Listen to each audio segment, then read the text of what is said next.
ज्ञान को समझने के लिए, ज्ञान की धारा हमारे अंदर प्रवाहित हो, इसके लिए हमें क्या करना होगा कि हमारा सोच, हमारा कर्म नेक होनी चाहिए। और जब हमारा कर्म नेक होता है, हमारा सोच अच्छा होता है, तो कहावत है, नजर बदलोगे तो नजारा बदल जाएगा। नजर बदलोगे तो नजारा बदल जाएगा, सोच बदलोगे तो सितारा बदल जाएगा। किस्तियां बदलने से कुछ नहीं होने वाला। अपना रुख, अपना स्वभाव, अपना भाव बदलो तो किनारा मिल जाए। हमारे इस जिंदगी में चाहे तो हम इस जिंदगी को स्वर्ग बना सकते हैं, चाहे तो हम इस जिंदगी को नरक बना सकते। आज दुनिया कहती है कि अरे मरने के बाद नरक में जाएंगे, मरने के बाद स्वर्ग में जाएंगे, लेकिन समय के महापुरुष कहते हैं जीते जी स्वर्ग है और जीते जी नरक।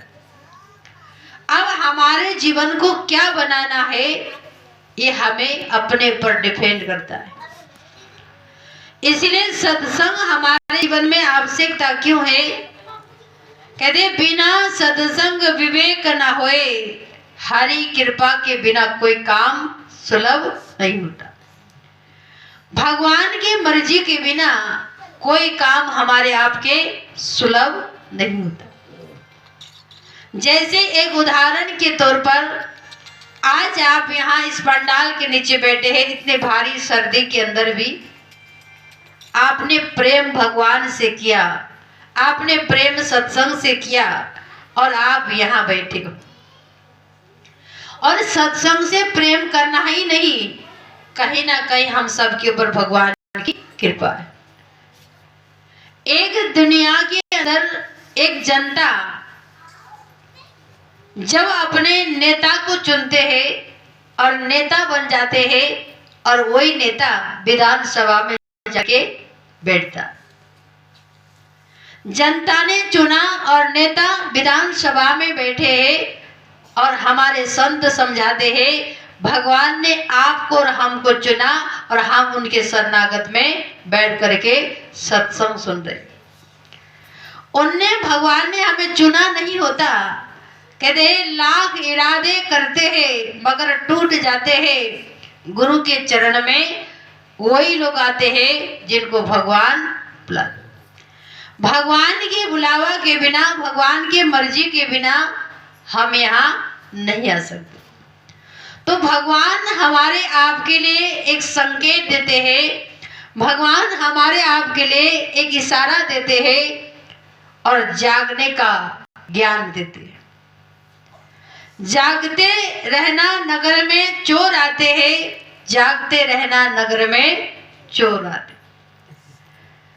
अब नगर की बात आती है तो किसी के घर में, किसी के खलियान में कोई सामान रखा हो, गाय है, भैंस है, कोई भी चीज रखा हो, कोई चोर आएगा तो भैंस खोल करके ले जाएगा, सामान उठा करके ले जाएगा। लेकिन उस नगर की बात संत नहीं करते हैं। हमारे दिल के नगर में भी चोर आते हैं और हमें भक्ति करने नहीं देते, असली खजाने को चुरा करके ले जाते। क्योंकि हमारे संत हमें क्या समझाते हैं, 5 चोर के मारन कारण नाम का बाण दिया। वो 5 चोर क्या है? काम, क्रोध, लोभ, मोह, अहंकार। ये 5 चोर हम सबके आगे पीछे घेरा लगा करके बैठा हुआ है। कब किसकी बारी आ जाए, कब कौन हमारे ऊपर हावी हो जाए, पता नहीं चलता। ये 5 चोर के कारण आज हम लोग भक्ति नहीं कर पा रहे, और इसी 5 चोर के कारण हमें आध्यात्मिक ज्ञान समझ में नहीं आता। पर हमें आध्यात्मिक ज्ञान को समझना है तो कहते हैं मन चंगा जिस दिन होगा उसी दिन गंगा प्राप्ति होगी। अब मन चंगा करने का साधन क्या है? आज समय के महापुरुष हमें आध्यात्मिक ज्ञान देकर के मन को चंगा करना चाहते हैं, पर आध्यात्मिक ज्ञान को क्या कहते हैं? अरे समाज में तो बहुत गुरु है,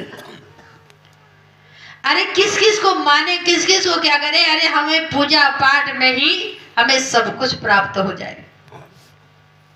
कोई पूजा कर रहा है, कोई पाठ कर रहा है, कोई हवन कर रहा है, कोई यज्ञ कर रहा है, जो जिसके मन में आता है सभी अपने मन के अनुसार भक्ति कर रहा है।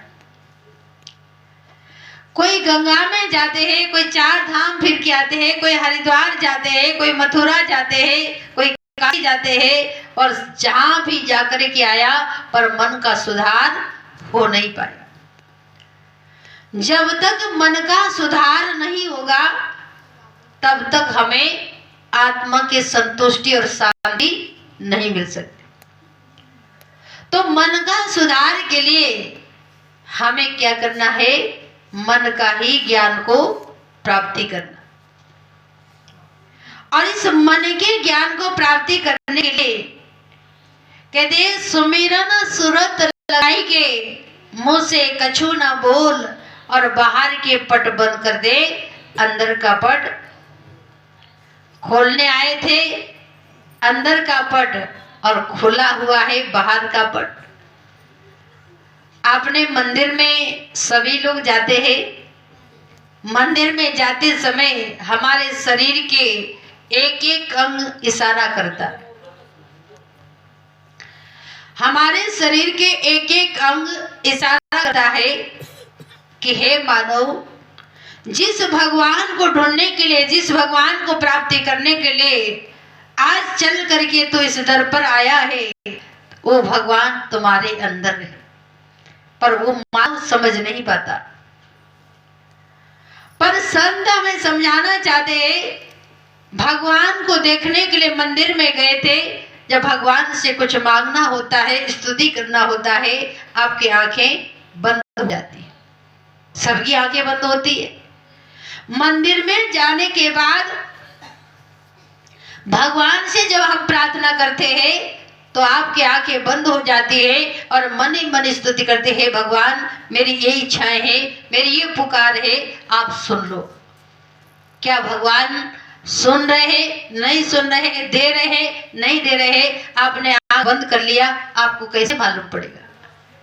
ये आंख भी इशारा करते हैं कि हे मानव, जिस भगवान को पाने के लिए तू यहाँ आया है, पर इन आंखों से तुझे भगवान का दर्शन नहीं होगा। भगवान के दर्शन के क्या चाहिए? शिव नेत्र चाहिए, तीसरा नेत्र चाहिए। जैसे भगवान शंकर ने माता पार्वती से कहा, उमा कहूं मैं अनुभव अपना, सत हरि का भजन है, बाकी सब सपना। सत्य भगवान का भजन है, बाकी संसार एक सपने के समान। तो हमारे जीवन के अंदर समझाने का प्रयास किया है, सत्य क्या है? हमारे अंदर है। सत्य की बात आती है, एक बार एक व्यक्ति कहते हैं मैं भगवान को मानता, मैं भगवान को मानता ही नहीं। किसने देखा भगवान होता है? कौन जानता है भगवान को? पर भगवान होता नहीं। लेकिन गंगा जी के पास नहाने के लिए गया हुआ था, एक संत के मन में आया, ये कहता है भगवान किसने देखा है, किसने देखा है? आज मैं इसको भगवान के बारे में बताऊं।